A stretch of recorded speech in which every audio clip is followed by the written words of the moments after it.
Hey guys, how's it going? Today we've got another cool horn to look at. So today we're looking at a Leslie S3K. This S3K was a parts build. It's not an original horn. It's one I built and put together. Turned out real nice though.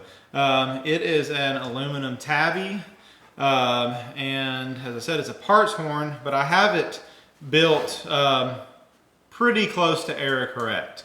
You have seen this horn on the channel before. I think it was like my first video or second video I put out. So I figured it needed a new video with some updated run-bys, and I can kind of tell you about the horn. Anyway, it is built with a two-piece welded 31, and then we've got the 48 here, and we've got the 37. So with these horns, they are square bells, all square. It's a square 37, it's a square 48. Pretty hard bells to come by. And then of course the welded 31, that's a real hard bell to come by. It's got the aluminum power chambers. They've been completely sandblasted, media blasted, and then remachined. So everything is in spec and perfect. Original, I guess, well, not original, but period correct manifold.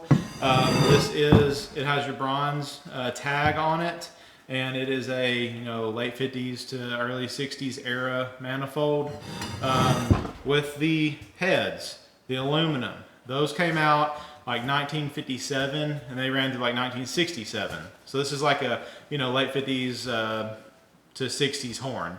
The only thing that's really not period correct would be this welded bell. That's going to be more early 50s, so you're going to find this on like bronze tabbies. But that's about it as far as period correctness. So anyway, really good sounding horn. Y'all enjoy this. This is the Leslie S3K.